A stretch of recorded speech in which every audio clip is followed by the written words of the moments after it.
Hello, ladies and gentlemen, and welcome to the Polyhedron Collidercast, episode 81. I'm Steve Tudor. And I'm Andy Lewis.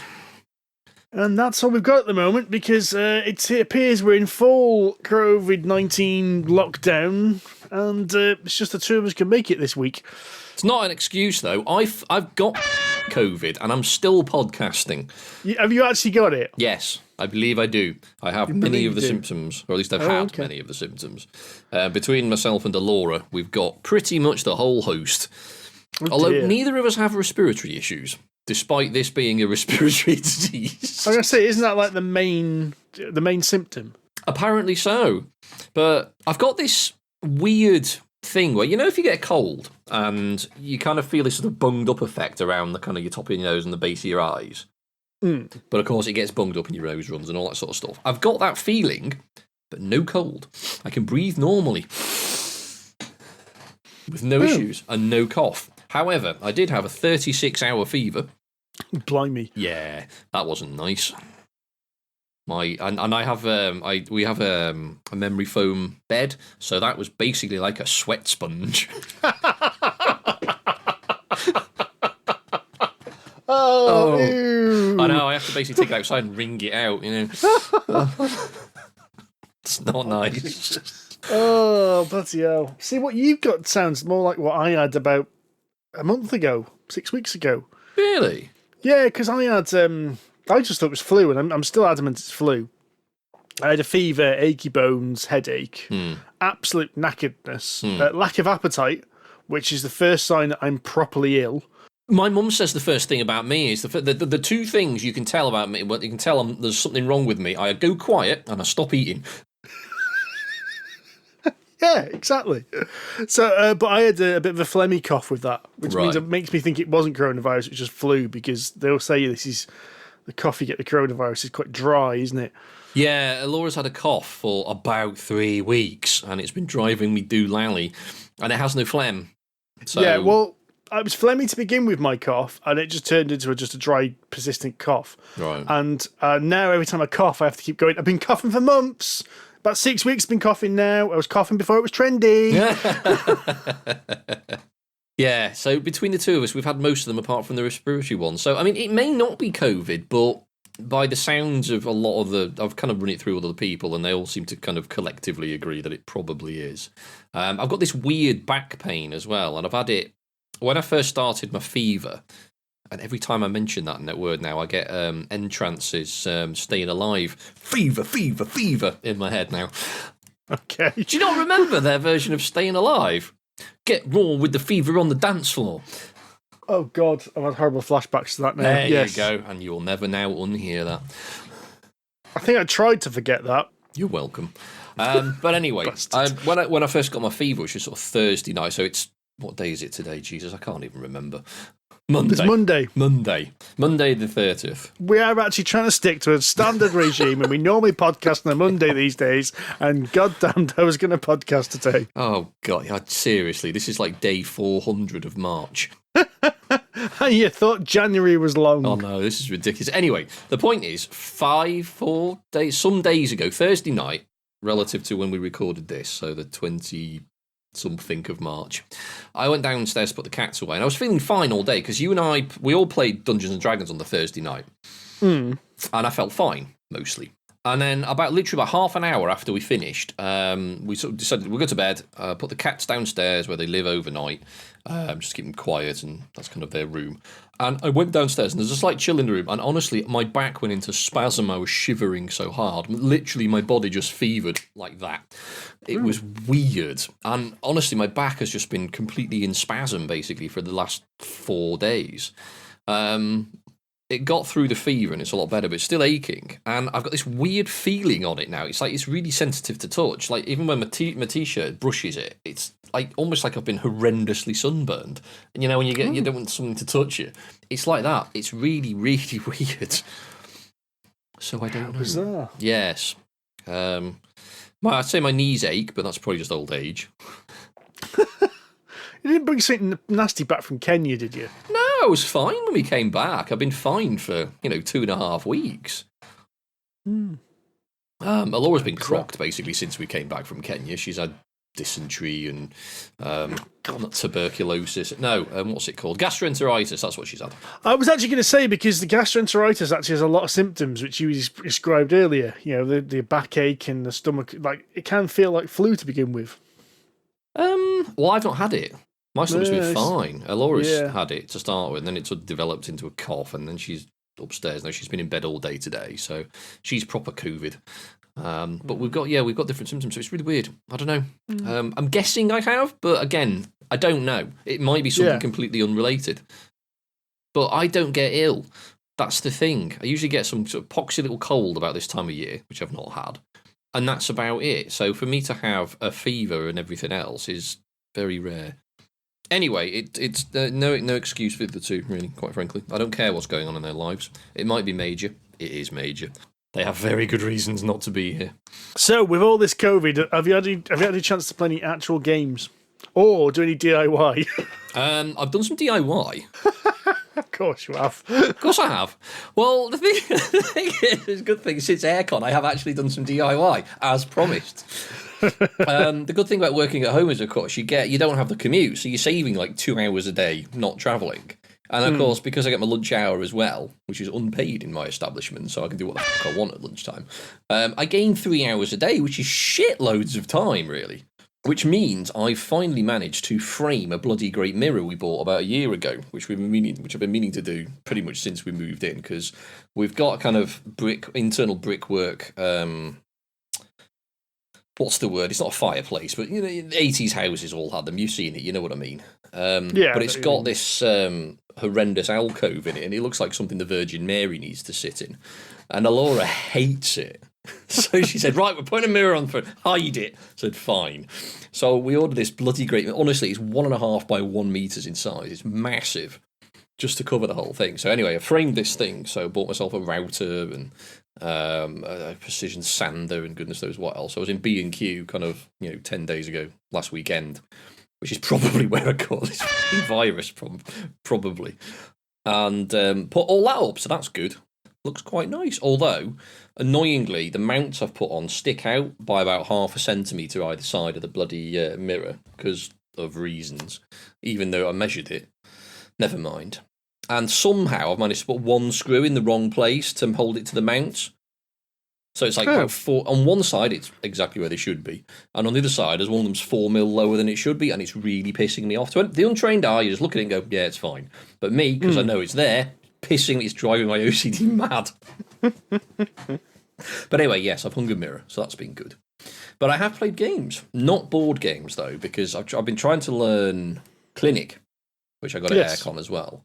I've got it on the table at the moment, literally behind me, and I have got to the setup, but because I've been ill for 5 days, my brain hasn't really been in the mood for it. That's fair enough. But I have played some online games. Yeah, so we played a couple together. I mean, our D&D game is continuing as normal because we play D&D online anyway. For some value of normal. Yeah, well. So we've been continuing our weekly sessions. So, for those that don't know, we have 2 different groups and they go alternate weeks, basically. And that's been progressing basically without a hitch because everyone's at home anyway and we've been playing over Roll20 anyway. So that's not made a difference at all. But yeah, we've been trying a couple of online games. And I know me and you have both tried Scythe online. Yes. And a few games of that, actually. That's for the Steam version. Yes. So that's the full version, which is on Steam. I really like that version. I think it's a really good implementation of that game. And I think it's quite intuitive, apart from the one thing about where the victory conditions were, which we found out during our last game. Where we kept saying, how many stars do we work out of the other team have got? And you just keep going, just scroll to the left. I'm like, what do you mean scroll to the left? There's nothing there. And it ends up you turned an option on that we hadn't turned on. I totally forgot about a year or more ago since I got the app. But turn it on because then it represents the board game more. So you have like you have the star track on, not the star track, the power track on one side, you have the popularity track on the other side, and then you've got, you say the victory, the star conditions, the sort of star tracker at the top. And I totally forgot it was an option, so there you go. Yes. We've played about 3 or 4 games of that now, haven't we? Yes. This last couple of weeks, actually. Yes, we have. Most people probably know what Scythe is by now. So Scythe is, Stonemeyer's big kind of... It's kind of almost like a 4X game without the exploration. 3X, in a way. It's a 3X game. I think even Jamie has described it as a 3X game. So you're expanding out, you're exploiting resources, because all these hexes on this board have resources. And you can exterminate, but the combat's a bit weird because it costs you both to win and to lose. And sometimes it's better to lose a fight than to win, I've found. It's... Yeah, it can be.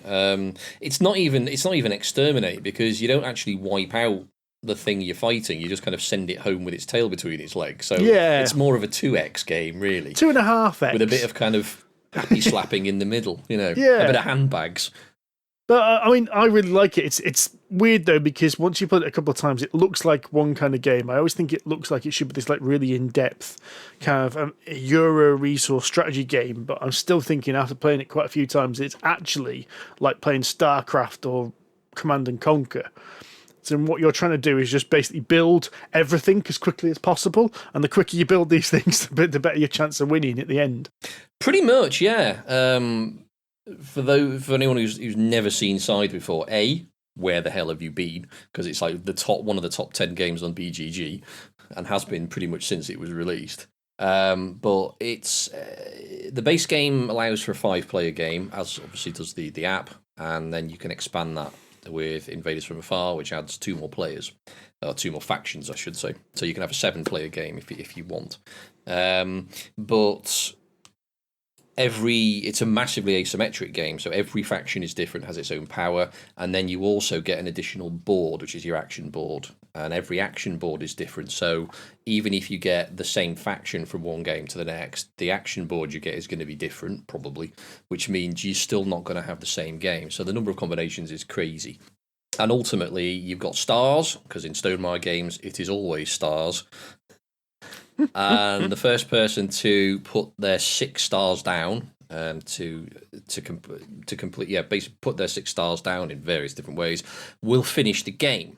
But it doesn't necessarily mean they'll win the game, which I think is a nice twist. Yeah. Because we got in, as a good example, we got into the game, and the last time we played, I got to a point where I could have finished the game quite quickly, but I didn't want to, because I knew you were going to win if I did. So I was basically trying to delay the inevitable. But people get giving me power, and I was slowly creeping up the power track, and I hadn't got to the top of it yet, so I hadn't got the star for that. They're like, no, stop giving me free stuff. I don't want it. To give the video game analogy again, it's kind of like achievements, isn't it? You score points by like building all your robots and building all your upgrades, or building all your buildings, or as you said, get to the top of the power track. And it feels a little bit like little Xbox achievements in a way, which makes a sense for the star, really, doesn't it? Yeah, I suppose so, in that sense. That all you're doing is expanding your borders, but in doing so, you kind of pick up something along the way, or you build. You recruit. Yeah, so there's recruits. So basically, they get you free stuff. You get a recruit, or you build a building, or you get into a barney with another person's tractor. So we say tractors, they're actually bloody great mechs, but they're some of them look like bloody great big mechs. Some of them actually do look like tractors. It's true. Yours did the first time we played. Those yellow things with they look like traction engines. But this is the thing. When I remember when Scythe first came out, we all looked at it, wow, it's amazing, there's mechs, there's going to be tons of combat, and then we played it, and I remember being not disappointed, but having my expectations slightly subverted, in the sense that the mechs are not fighting machines, at least not in the sense that you kick them out and they go around blowing things up. They are the only things that can really fight in the game, apart from your main character, which is basically a mech. All they're really used for, most of the time, is to just carry stuff about. So they're tractors. They are tractors, yeah. Very attractive tractors, but tractors. But ultimately, yes, the aim of the game is to get money, or victory points, and the person with the most money at the end of the game wins. But the rub is, of course, that more stars doesn't necessarily mean you're going to win. Popularity is the thing that drives most of the scoring, in fact, almost all of the scoring.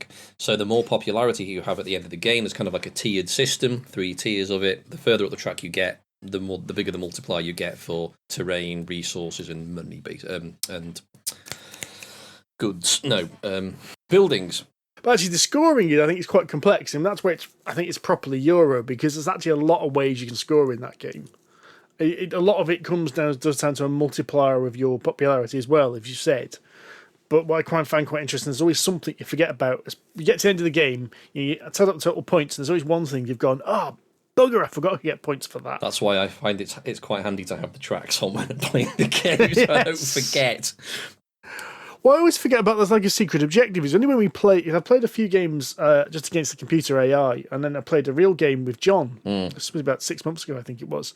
And so I'd actually played the physical game since it came out, because I think somebody brought it to the game night when it first came out. And there was also like an extra objective card, which I'd completely forgotten about. The one which is like, oh yeah, you get something for doing these. It's like, what? Well, what's this? I don't remember this in the video game, and it's in there, but it's tucked away. It is, like It doesn't make a big deal of it, does it at all? No. It's there, and you can click it, and you actually get 2 of them. You can complete one of them. Oh no, not that one, not the one that gets you a star, because you get given 2 objectives to give you a star, don't you? Yes. So you're not talking about that? No, there's another objective which gets you points. Oh yes, I know what you mean. I only found that yesterday, the day before. Yeah, last time we played, it's like you can do this. Like if you get, you can build 2 buildings next to each other as long as they're not next to your base or something like that. You're like, I think the game we played the other night, which was you scored points for each of your buildings that was by a lake, but you can only score each lake once. Right. But they're randomly determined at the beginning of the game, and it was something that, because it's not in your face in the video game version and the Steam version, is when we played the physical version, this card came out which gave this objective, and it's like, oh, I forgot about them. I played Scythe in Nerdy in Shrewsbury. It must have been about 3 or 4 podcasts ago now. Must have been a couple of months now, maybe January, maybe December, I forget. But we played that, and I don't remember dishing that out. Maybe I forgot about it, but I don't remember. It was one of those things that, because I'd played the video game quite a lot, I decided I'd make sure I went for the rules and got the setup correct. I could have set it up without needing this. I was like, no, I'll do it from memory. But because the video game doesn't make such a big deal about this, I didn't spot this. I went, oh, this is the extra thing there. So yes, there's a lot to think about inside. A lot more than I actually remember, because I've been playing the video game quite a lot over the last 6 to 12 months. I forget just kind of how much goes on in the background that the computer actually manages and then sets up. Because when we did play Nerdy, trying to explain all of this to people, I thought, yeah, this is actually more complicated than I appreciated. Oops. And it completely bamboozled one of the players. A couple of them got it fairly straightforwardly. One of them just did not stop asking questions, even though I told them the same thing 4 times, but never mind. There is actually quite a lot going on inside, but at the same time, it is such a remarkably simple game to play. In the sense that it's literally, you've got a choice of 4 actions. You can't do the same one twice from turn to turn. Not, 1 power notwithstanding. It's literally just do an action. You've got 2 rows on your mat. You'll do on your action. You've got a top part of your action and the bottom part of your action. You'll do the top part pretty much no matter what, and if you can do it, you'll do the bottom part, and then it's somebody else's turn. That's it. It's really, really, really simple mechanically. Yeah, it's stringing that all together that makes Scythe the really good game that it is. And then, of course, you've got to take into account what everyone else is doing as well. Yeah, which is interesting that you can actually play Scythe with more or less ignoring the other players if you want. You can't. I mean, it almost takes like a conscious effort to get in someone else's face on that game. But at the same time, and we mentioned this earlier, there's when you have a fight. If you've ever played Rex or Dune, which Rex is based on, it's based on the same combat system. So in both of those games, you bid something. Now, in Rex or Dune, it's based on the number of troops you have. In Scythe, it's based on the amount of power you have. So you have a set amount of power, and you can bid a certain amount of that power into it and throw in a couple of combat cards as well, depending on what faction you are. And then you total up your your totals. Everything you get spent gets lost. And then whoever loses gets packing. And what I find quite interesting about Scythe is you can send people packing, but if you send their people packing, so their workers, you lose popularity. Yes. So combat becomes really expensive because you want a decent amount of power, because every fight in Scythe ends up with people throwing power at it, because I think it's because most of the people I play with are either not very good at bluffing or know that no one else is very good at bluffing, so kind of just goes a bit all in because they want to win. So you end up losing a lot of power to win, and then you end up losing this popularity even though you've won. So it feels like, hang on, I've won and it's cost me more. The only advantage is if you can gain the territory, and of course if they've left any resources behind, you can easily get into there, no problem. It's almost like a Pyrrhic victory. It does cost you no matter what happens. Although I do get to the point now where these days I'm like, I just can't be arsed. Fine, I'll just bid 1 power. You can have it. I don't care. And then they go all in and spend all 12, and then I go, right, you've now got no power, and I've got 15. You're going down, sunshine. A fight feels like a big deal though because of that. Because of the cost and because it's actually a more involved process. When a fight happens, it's not something that happens every turn. I think the last game we played, there was like 1 fight the entire game. And even the one before that, there was only like 2 or 3. Yes, and I think in both cases it was because one of the players had just got bored and decided just to start causing chaos. Yeah. But not. So I thought it was quite interesting in that regard. Yes. Yeah. Although I don't think they'd really fully appreciated the full ramifications of their actions. Because in doing so, and almost last game, by entering a fight and not being in a position to win it, they basically handed you the final star of the game. I'm like, no!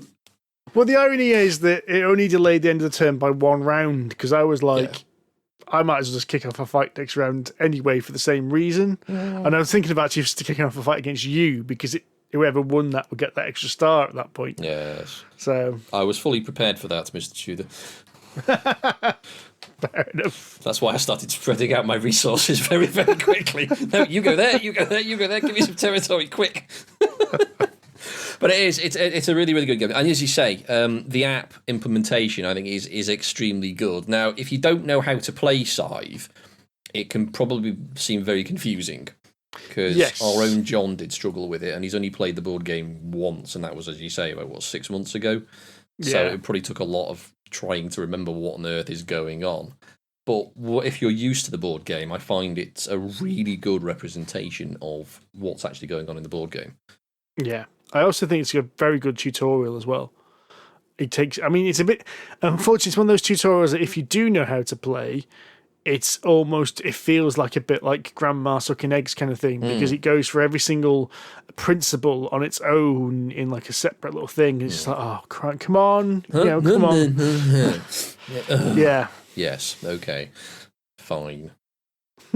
But it is a good app, so yes, definitely thumbs up. And we've been playing that a lot, and you can play across the internet with up to 7 players if you've got the expansion, 5 if you don't. So that's all good. Yeah. It's a shame they haven't brought any more of the expansions in, just the Invaders from Afar. Yeah, I'm a bit disappointed with that, because the app's been out now for, it must be the best part of 2 years, I think, since I installed it. And Invaders from Afar came out, God, it must have been about a year ago, maybe more. And yeah, I'm disappointed they haven't at least added the airships. Yes. I can imagine adding, what's it called, Rise of Fenris could be slightly more demanding, because that's a resettable campaign. But the airships would probably be well, he says, being, super duper coder and everything. I would have thought it'd be a fairly straightforward addition, but yeah, you're right, I think. Apparently I've played it for 22 hours. Yeah, but that can be deceiving. Because apparently I've played Gloomhaven for 12 hours, but that's because I forgot to close the piece of software and went to bed. Oh, by the way, actually, if anyone is interested, as we said, we have mentioned we're on Steam. We might as well share our Steam usernames, actually, if you're happy with that. So, of course, I am Wahofflemadenga, because I'm Wahofflemadenga on everything. So that's WAHOFFELMADENGA. Good grief. It's at times like this, maybe I should have come up with a simpler to remember username, but that's it. I am Wahofflemadenga, there you go. And to make things slightly simpler, I am Sonic Age, with no 0, with an O this time. So that should be slightly easier to find. So if anyone wants destroying a Scythe, I'll be happy to oblige. Although you won the last game, you twat. I did indeed. Much to my consternation, you won that quite You did. Very comprehensively, actually. Well, it's weird, actually, because that was complete opposite to the previous game we played. Because the previous game we played, I was floundering, and I could see everyone else jumping ahead, and I'm like, I haven't got one bloody star yet. Come on. Yeah, Scythe it does not reward floundering at the start. You need to get on your game. Well, that's why I think the analogy of like an old school RTS is appropriate, because the old StarCraft and Command and Conquer or Dawn of War, it was all about, getting that build queue optimized, wasn't it? So you could get like your super units out as quickly as possible. And I think that's what Scythe is. It taps into that, but because it gives you a puzzle element of it. Because what it does, as you said earlier, it gives you a different faction and a different factory, which means your combination is different every single game. So it's not an immediate thing of, right, I definitely build this, then this, then this. It's going to be a bit of hang on, this factory's slightly different to this one I did last time, so I'm going to think about which options and which buildings I do in which order now. Yes, because your starting resources might be different, because each faction has its own starting point on the map, and therefore the resources it has access to start with are different, which would then inform your decisions for your actions, which is interesting. So yeah, it's like Jamie's thought about it. So what else have you been playing then? What else have I been playing? I've been playing a little bit of Gloomhaven. Although not that much recently, because I kept walking into the same scenario and getting my arse handed to me, so I got fed up with that. So like the real Gloomhaven then? No. Well, yes. I see what you mean. Yes, I see what you did there. Yes. But no, I'm playing the digital version of that as well, and I've had that for now, God, it must be over a year again. I got that pretty much the day it was announced for early access for the developer edition of it, which I've got, and I have to say it works really, really well. A few people who there's a few how Steam can, when you get a game or have a look at a game, it's sort of like reviews, user reviews, mostly positive, mostly negative, whatever it is, and then there's the user reviews. A lot of people have turned around and said, yeah, it's really, really good. It's a great implementation of the board game. And you can tell video gamers have come into it with absolutely no idea what Gloomhaven is and gone, this is shit. It doesn't work. It's bollocks. It's really confusing. Yeah, you don't know how to play the board game, do you? A really good example of that is I've got it as well, but I need to play it a bit more, as I've got Battle Law Command. Oh, yeah. So Battle Law was, I want to keep meaning to buy the physical board game for this. I thought I'd actually bought it second-hand recently, but it seemed to have fallen through.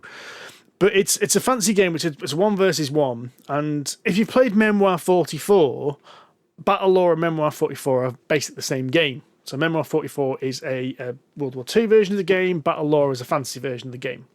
And how the game works is you have 3 kind of ranks or 3 sections of the battlefield, and you'll have a section of cards in your hand, and those cards will only allow you to relay orders to one of those 3 sections of the battlefield. Some of them allow you to do 2, some of them allow you to do 1. Right. So what this means is you've got to be really careful about how you use these cards, because you might be able to attack in one section, but your enemy might not, or you don't know what your enemy's got, so you don't know where you're going to get attacked this round. So it's a really good strategy game. If you've never played them, they're really good. But you can tell all the reviews are from people who've never played the board game, because they're going, why can I only move a third of my troops every round? Why can't I use everything? Because that's where the strategy is. Exactly. Yes. But no, Gloomhaven Digital Edition I really like it. I think it's a very, very good implementation. It's not complete yet. It's still under development. Is it not? No, not yet. They haven't got the multiplayer aspect of it yet, and they haven't actually created all of the characters yet either. I think they've done about half of them. I mean, when I first got it, I think they'd only created about 4 of the 12, I think it is, in the full game. Is it 12? Something like that. Right. But I think they might have 6 now, maybe 8. Okay. So there's still a lot going on in the to background. But graphically, it's beautiful, although it is quite intensive. Yes, I've not played it because my previous computer wouldn't play it. But as soon as lockdown happened, my new PC arrived. I did like the furtive glance you cast across the camera there at your new love right next to you. Oh yeah, speaking of new loves, I've recently got Doom Eternal obviously not a board game, but by God, it's good. But because I really love Doom and all the Doom games, but Doom 2016 was amazing. So obviously getting Doom Eternal was good. If you turn up everything on max chat, that needs like 6.5, 7 gig of graphics RAM. Fine from a new card, but I've got some 970s which only have 4 gig. Because they're in SLI, there's no problem in processing it. It runs at 80 or 90 frames a second, absolutely no problem at all. But I'm only on medium textures. But I want to go all the way up to ultra nightmare textures. Everything else is turned up to max chat apart from that, and it runs fine. But I've been looking at new graphics cards today. Oh dear. On eBay, not brand new ones. And I thought, okay, I could get myself a 1080 Ti, which is which is the same one John's got, because it's got 11 gig of RAM. And I'm thinking, that'll do the job. And it's only £350 for a second-hand one, I'm like, oh. Bloody hell. I know, so I'm thinking, I could get 2. But I mean, the brand new ones, that 2070 ain't cheap, Judah. Jesus. Yeah, it was not a cheap PC. No. I've had a look at those and think, fucking hell. Yeah, the idea is that's going to last me about 10 years, mind you, but maybe put a bit of extra RAM and another graphics card in it a few years, but for now... It's the way you do it, to be honest. I think SLI is quite fun, because I've got, as I say, 2 970s, and I think they cost me less than £200 each, and they way outstrip quite a lot of the cards on the market now. Like, the obviously some of the slightly older ones, but... definitely better than a single 1080. Not the titanium version, but so definitely worth it. But yes, Doom Eternal, very, very nice. I'm shit at it, though. It's proper super frantic. I've heard it's much more difficult than 2016. Oh, yes, it is. I'm getting my arse handed to me, and I'm only on, hurt me plenty. I tried. I can do ultra violence, that's no problem. I'm a Doom vet. Oh, no, I can't. Let's drop that down a level. I'm going to have to go down a level again. I'm getting old. I realise my reactions are not what they once were. But Jesus, I have to admit, I don't like the plot as much of it as I did as the 2016 version of it. Okay. I thought this would be, because the basic premise is hell has invaded Earth, so it's basically Doom 2. But there's a bit more to it than that, and you're kind of flying around different planets, getting other stuff. It's a bit more disjointed than Doom 2016 and all of the others as well. So, but you can tell it's a big game. There's a lot to unlock and a lot to find and a lot to do.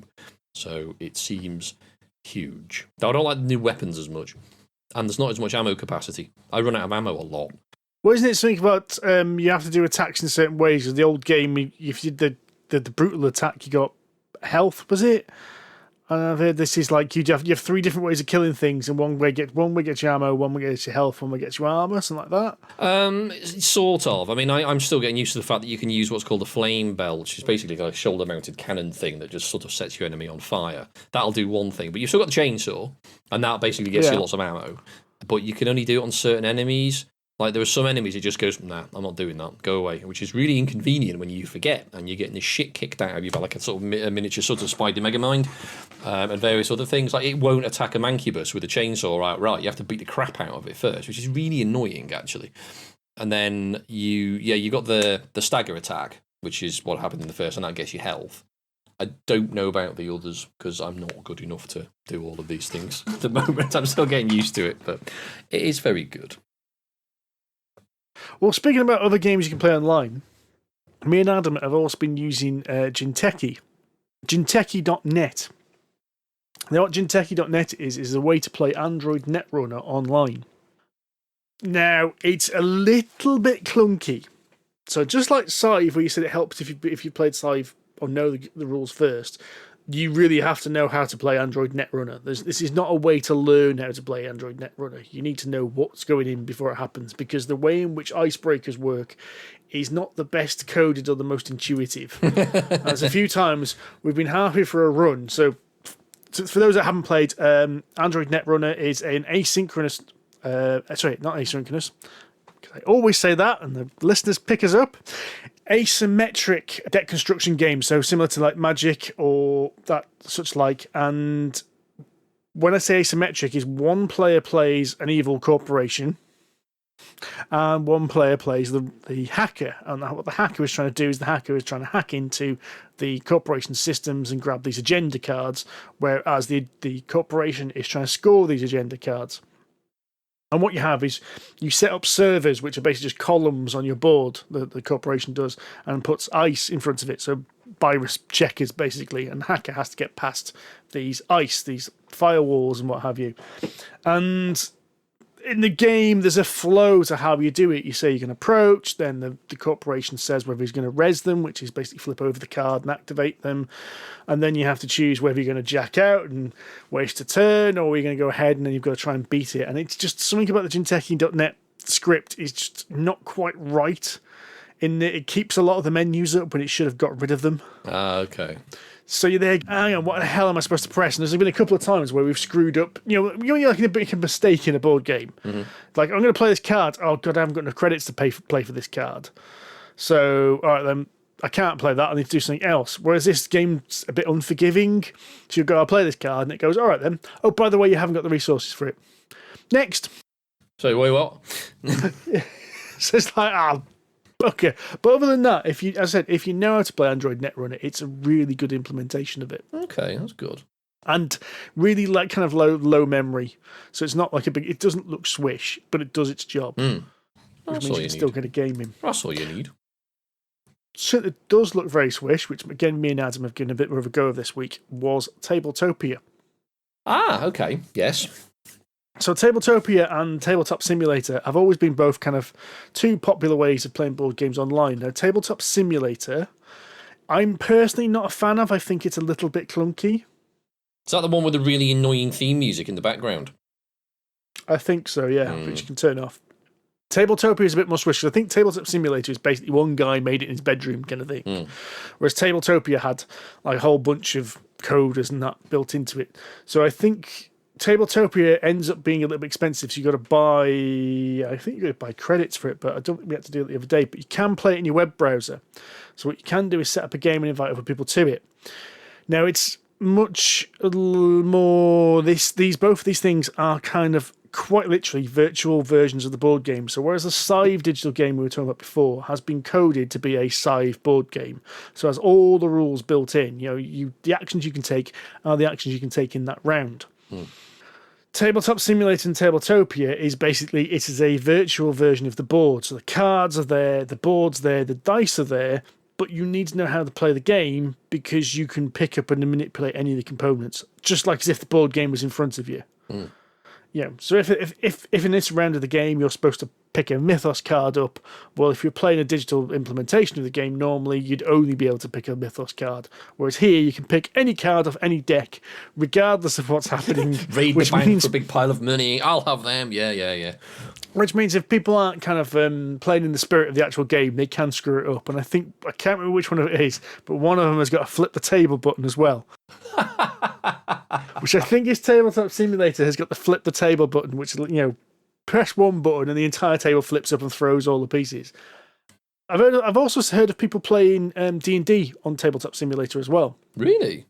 So yeah, make a little 3D map and make the because you can code in miniatures into Tabletop Simulator. So you got the dice, you've got miniatures, and you just grab the dice and roll them. I mean, personally, I prefer kind of Roll20 because it's like that whole thing of something being built especially for it and being simple to use.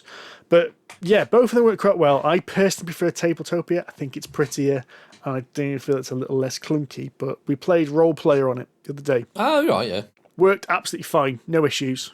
Again, me and Adam both know how to play it. Adam's got Role Player, so we both know the rules. So easy a doddle to go through from that point of view. But yeah, a really good way of playing it. Brilliant, yeah, because I think the last time I used either of those two things, I think it must have been Farscape, and possibly even Ian took us through Dungeons of Plunder. Yeah, we tend to use it quite a bit for playing prototypes of games that publishers want us to talk about. So it's coming out in Kickstarter usually, so they haven't got they might only have one or two physical prototypes. So we've done quite a few little test runs of games. But I haven't used it since. So I've been meaning to, because our local board gaming group obviously is probably doing the same thing as a lot of other board gaming groups, that we've started looking at online versions of it. Now, the spectrum of ability, both in terms of board game playing and also PCO-faness, let's just say, is varied. And so obviously you've got to try and sort of teach people where these things are, where these resources are, how to install them, how to set them up, and blah, blah, blah, blah, blah. So some of us who are, of the certain generation, i.e. you and me, are PCO fae. We've played board games a long time, so we know where to look and what to do and how to get it and blah, blah, blah, blah. Whereas a few people who are newer to either or both of hobbies, then it's a bit more daunting to them. But they are trying, which is good. We've managed to play Scythe, Lords of Waterdeep, which we may or may not talk about later, and a couple of other things as well. But all of these things have been discussed, but no one's actually managed to get into it yet. But I would like to. No, yeah, and I think they're both pretty good. I said you need to know the game first, or at least somebody does. You can teach it like a real game then. Doesn't limit you like a dedicated version of the game would, but no, pretty damn cool. Yeah, it looks nice. The last time we did it, I built a ski ramp out of all the components. Because the gravity engine on it, at least at the time, they might have improved it since, didn't quite work. So you can kind of stick things in midair and build upon them. Yes, that's it. Yeah. Another one that's worth a quick shout out, because I actually really like it. Magic the Gathering Arena. Ooh. I mentioned about Jinteki and an Android Netrunner. So Magic the Gathering is the granddaddy of collectible card games. And I've been playing it a little bit, not massively, but played it a little bit since it got launched. This is a new version, and you can tell they've taken a rather good some pointers from Hearthstone. So it's still the classic game, but they've streamlined it, because there's always been like a digital version of Magic, but some of the older ones have been clunkier. This new one, I think, is really streamlined and really nice. It's still got that whole thing of it's easy to spend money on it, and I've avoided spending too much on it, I must admit, but I don't think it's on Steam, though. I think you've got to download it direct from the Magic the Gathering Arena website. I wouldn't surprise me. Which is a little bit weird. It feels like it should be on Steam, Everything else is. Yeah. Speaking of which, I've discovered there's a lot of board games on Steam. Like a lot board game apps, not necessarily the Tabletopia stuff. So instead of spending money on petrol to commute, I've been basically sending it to Valve by downloading various board games, because there's quite a lot of stuff on offer at the moment. Presumably because of the current climate and situation.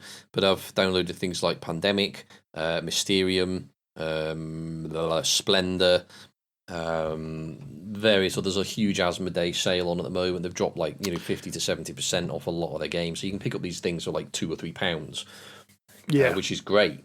So I mean, even if you don't play them now, bag them now, because that way you've got them for the rest of your life, and you can play them for as long as Valve exist, which, given that they're currently worth $3 billion, quite a while. But I think it's definitely worth doing, because none of these games are new, but having the ability to play them online with your friends is brilliant. Yeah, definitely.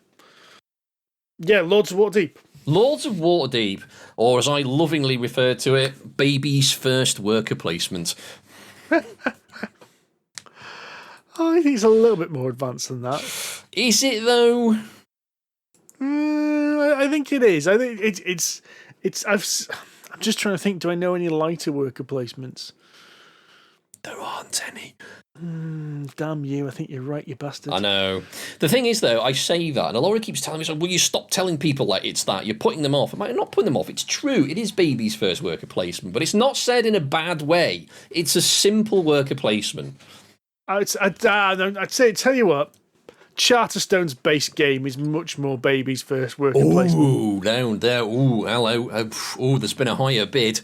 Yeah. Do you know what? Yeah, you might be right. Because there are more important decisions in Lords of Waterdeep than around Charterstone. The first game of Charterstone. Well, I'd say as your game 5 or 6, game 6 to 8, you're still doing that. Ooh, I don't know. Depends on what you've opened up, to be fair. Yeah, that's the thing, yeah. It depends what you've opened up in Charterstone, so that's a bit unfair. Speaking of which, the Charterstone digital board game has recently been released to Steam as well. In fact, it's on iPad as well. Yeah. yes, iPad, Steam, etc., etc. I think it was 2 days ago, so about the 28th of March, something like that. And it was, I don't know if it still is, had 12% off as a release bonus. So okay. if you want to get it, it's only about 12 quid rather than the full 15. It's not a massive discount, but it's worth having.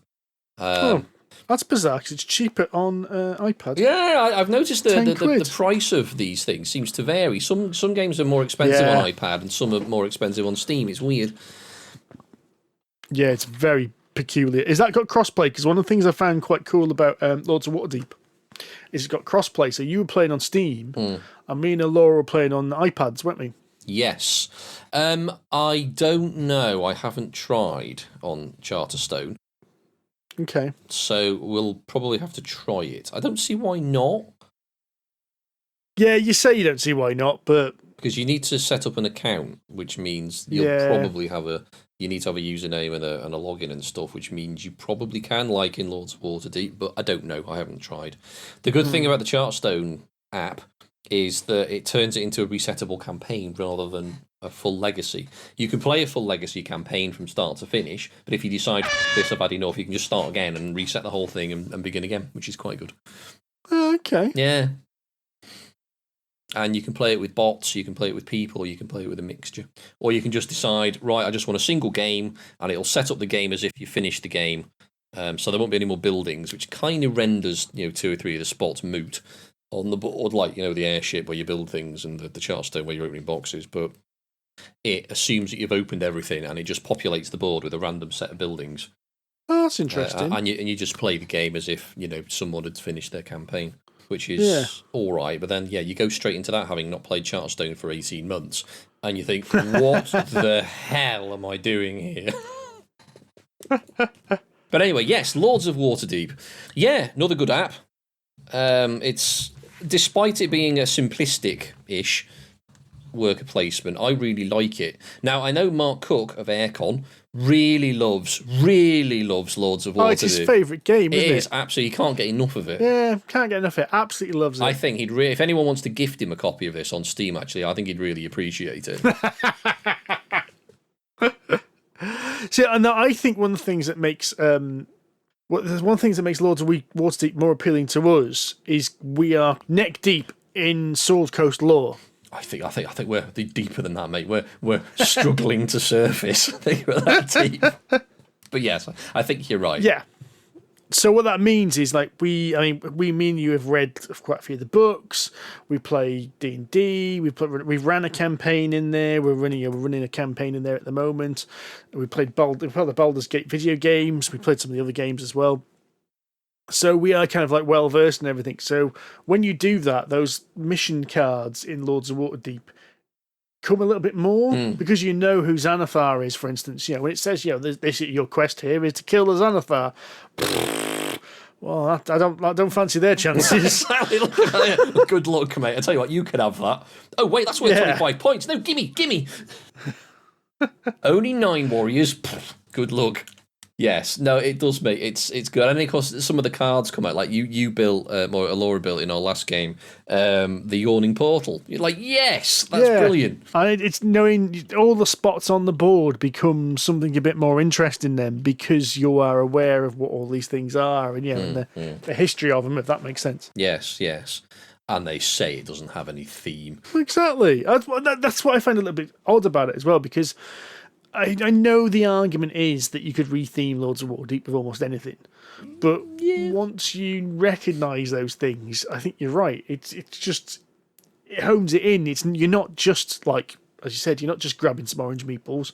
You go into the Yawning Portal and grabbing some, adventurers from a tavern there. It makes sense. You are just grabbing orange cubes, Steve. Shh, quiet. But no, I do agree with you. Like, if you are familiar with its world, then yes, it does make it better. But I think if you are new to it and you've never played, Dungeons and Dragons, or you're not that familiar with it as we are, then it's just another worker placement with a skin. Yeah. It's still a good one, though. The thing is, despite it being fairly straightforward, it's very tight. Not a thing is wasted. It's not very flabby. Everyone has with, well, depending on the number of players, you have somewhere between 2 and 4, 5 meeples to assign in a single round. You get more if there's fewer players, so basically more of the spots are taken up.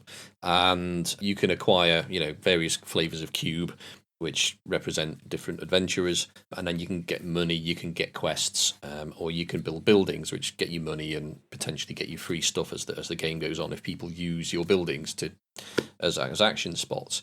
And the ultimate game of the game score points, and you do this by completing quests, which is basically amass a bunch of these cubes, complete the quest at the end of your turn by paying the cost and getting whatever reward it is, usually VPs and either money or what we call intrigue cards, which range from bettering you to dicking over your opponents, possibly a combination of both. And that's about it. But the good thing is, once you've gone through an entire round and everyone's placed their meeples down, you really are struggling for spots at that point. There's always enough spots for people to put their stuff down, but you always get to the point where you're like, well, I don't want any of these. These are shit. Everyone's taken the good ones. Where do I go? Yeah. Which one is the least worst? Which is also if people aren't building buildings. Yes. Because you've got the buildings, and the buildings give you extra worker placement spots. And if people aren't building them, it can get really tight for spaces later game. Yeah, totally. Because halfway through the game, everyone gets an extra meeple. Extra sort of, what they're called, agents. I was going to say workers, but they're not really workers. But anyway, workers. And you can gain, although I've only ever seen this happen once, is that there are 2 kind of neutral meeples, workers, agents. Yes. They come out depending on what buildings come out, I think. And I've only ever seen one of them ever. One's an ambassador and the other one's captain of the guard, something one like that. Comes out based on a building, one is an intrigue card. Ah, there you go. That's why I've never seen.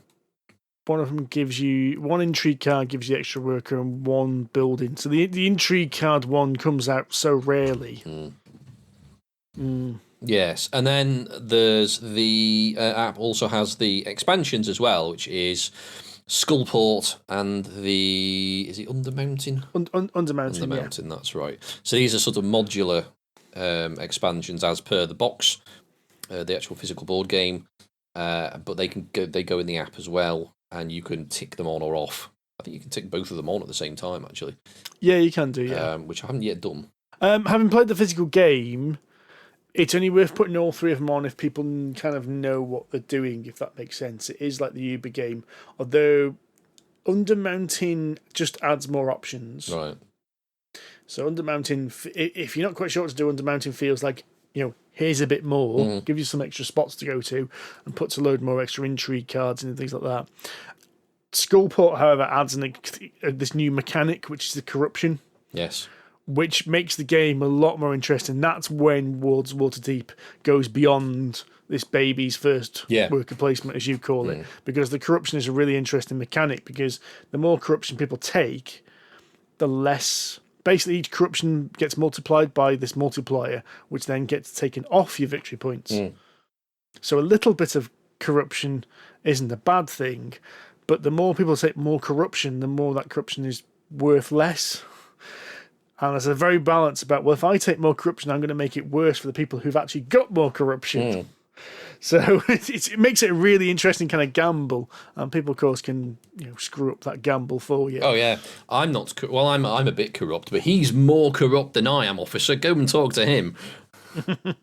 Yeah, it's an interesting one, because I remember when we played at your house with Skullport, I had an end of game card that said basically your corruption is like worth only like -4 when everyone else would be worth is -9, something like that. So because I was trying to encourage people to take corruption, but no one did. So my card was basically useless, which I thought was a bit annoying, because the outcome of that just one particular card was kind of in everybody else's hands, which I thought was a bit shit, when everybody else's Lord of Waterdeep card was kind of in their own hand. Like, if you complete these particular types of quests, you'll get 4 VPs per quest, whatever it is, which is the usual end of game, whereas this one was your corruption's worth a bit less. I'm like, well, that's kind of shit, because I could take all the corruption for myself, but all I'm doing is shooting myself in the foot. I don't really want to do that.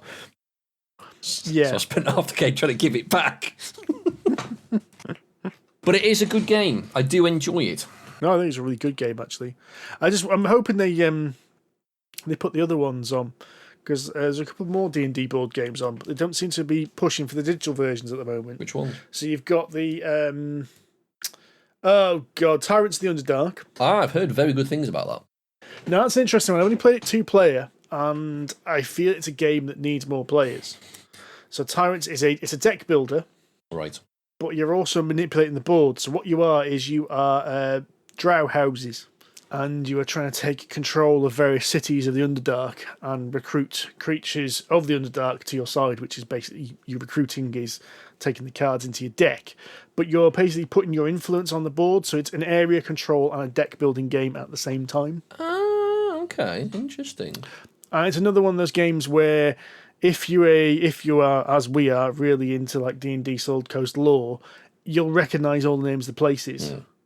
So you'll recognise Blingenstone, you'll recognise Mount Hottenau and all that that's in there. Awesome. And you'll even recognise some of the characters that are in there as well.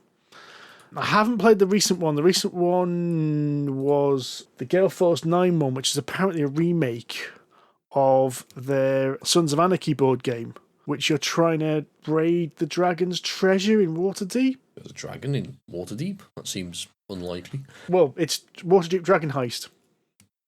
Good answer. Give me that. So,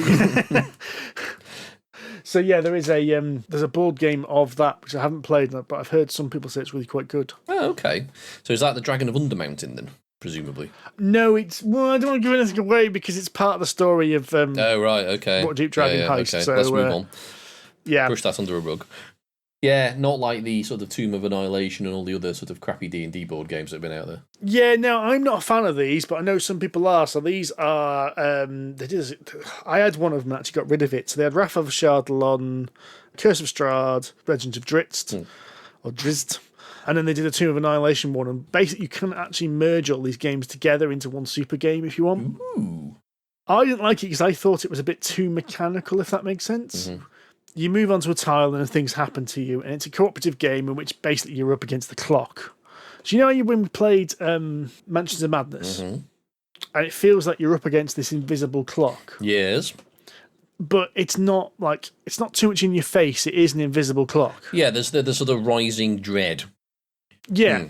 Whereas these games, it's got the similar kind of thing. You've got this kind of weird clock you're up against, but it basically means you're drawing a card. Like you land on a tile, a monster will appear. You'll draw a card, and it's like every time you draw a card, something bad happens to you every single time. It's not like there's any kind of like, oh, maybe we'll get something good this time. Right. It's like, oh, something bad's going to happen, and it's all about just basically getting to the end of the mission before you do this, or working out tactically how you're going to kill the bad guy. And I just thought it was a little bit lackluster. It's a shame, really, because you get some nice miniatures with them. Yeah, okay. And if you were playing actually D&D on the board, on a tabletop, they'd be nice miniatures to use in your D&D games. Oh, okay. Yeah, maybe they're worth. Yeah, if I remember, they're not that cheap, though. I was going to suggest that maybe you just want to buy them for the miniatures, but they're not that cheap and definitely not worth it just for the models. I bought Legend of Drizzt when it was on sale somewhere, and I got an absolute bargain with it, and I sold it and got more back for it than I paid. Jesus. Because I must have found such a good bargain for it. Bloody hell. That's not bad at all. You know what I've just thought? What? We haven't done an Airecon debrief. We haven't. No. Maybe we should do that now. We should probably do that now. Yeah. Because we podcasted at Airecon, for anyone who hasn't heard it. Yeah. I've got to admit, a little bit behind the curtain, that podcast was a bitch to edit. I can tell, because I've got, obviously, you got the if you're wearing decent headphones and stuff, you can tell exactly where Steve cuts this, because the sort of hiss in the background, the sort of the general fuzz of your audio system just goes clip and then just starts again, clip, starts again, clip, starts again. That's a lot of editing, Jesus Christ. Yeah. It's my audio wasn't too bad. I could process out the background noise because I set the levels on my recording stuff. But you and John hadn't. So John was by the door. So John's mic was picking up all the gaming hall next door. Your mic wasn't picking up the gaming hall, but it was picking up both me and John. Yes. Yeah. So it's like, we might as well have not bothered with mine John's mics and just done yours. See, I couldn't, because I was only recording into my phone with like the most basic of basic apps. I could not change my levels. All I could change was the recording quality and the number of kilobits per second it saved it as, and that was it. So that's as good as it getting, and I couldn't be arsed downloading an extra app for faffing about, so unlucky. Well, for next time, I think you're going to have to be asked. I think next time I will. But that's okay. But Airecon, yes. Yes. Airecon happened, I think pretty much, it finished hours before the official UK go home and stay there notification. It wasn't far off because I went to work for another week. So we hadn't quite all been told to stay home, but we all thought it was going to happen soon. And I must admit, even though there was a lot of people there, everyone was washing their hands. Mm. I mean, washing their hands for the proper 20 seconds, and everyone was using the hand gel properly as well, and very few people were shaking hands as well. There was a lot of elbow bumping going on. But, yeah, it was a good event. Very busy, but not packed. Yes. Now, what I'd heard from Mark that he published on the website is their ticket sales were up on last year, but their on-the-door sales had dropped. I suspect we can probably put that down to the climate rather than the event itself. So I think, if I'm right, and Mark can correct me if I'm wrong, it meant there was actually more people there than was last year because they expanded again. But there could have been even more people if, things hadn't been happening. Yeah, totally. It was still, I think, a successful event, though, despite the cloud overhanging it.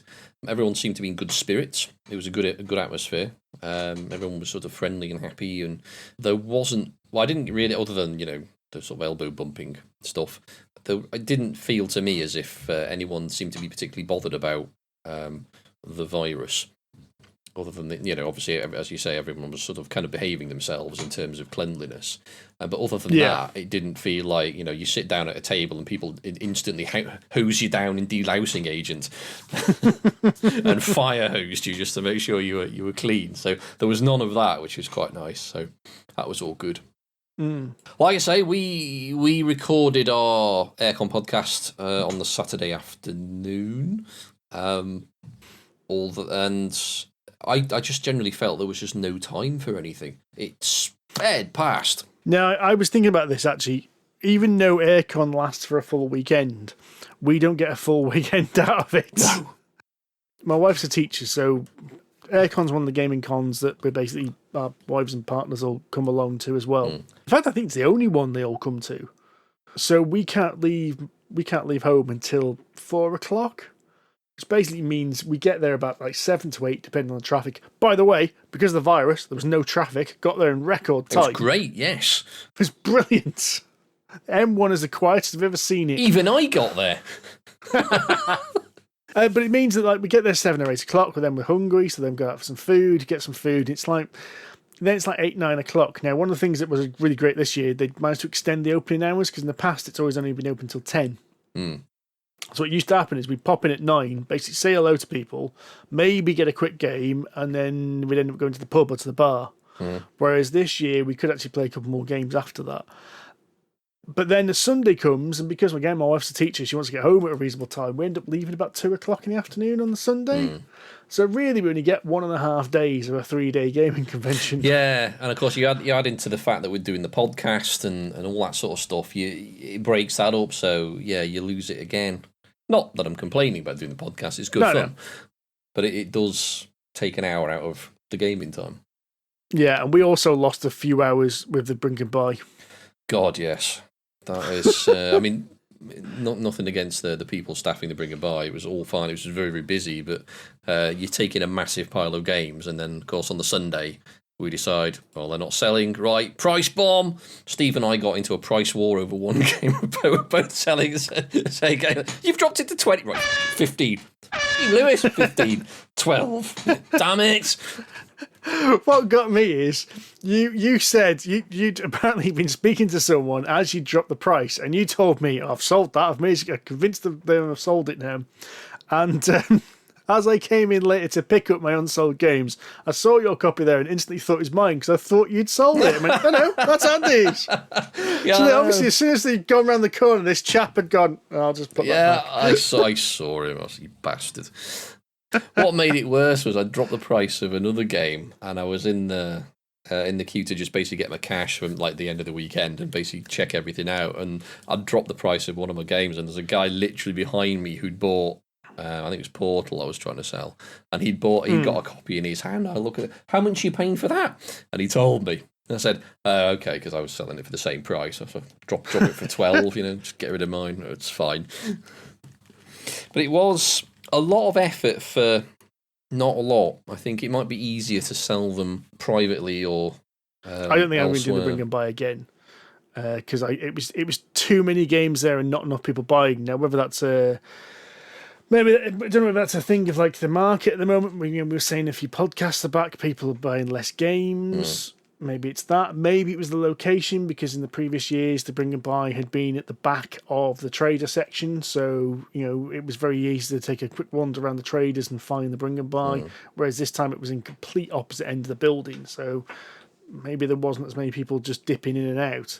But yeah, I think I sold less than half the games I put in there, and some of the prices I had on things, I was almost crying as I'm writing the price, especially when I reduced them. It's like, it's worth more than this. Yeah, no, I was the same. I managed to get rid of a couple I've been wanted to shift, but not some others. And I think I only sold 4 of about 12 or something I took, but I think I walked out of Airecon with a net loss of 2 games. As in, I sold 4, but ended up buying 1, and I got Trismegistus off you.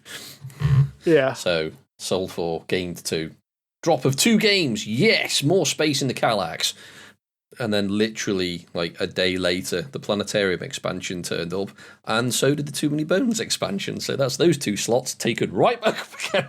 Oh, dear.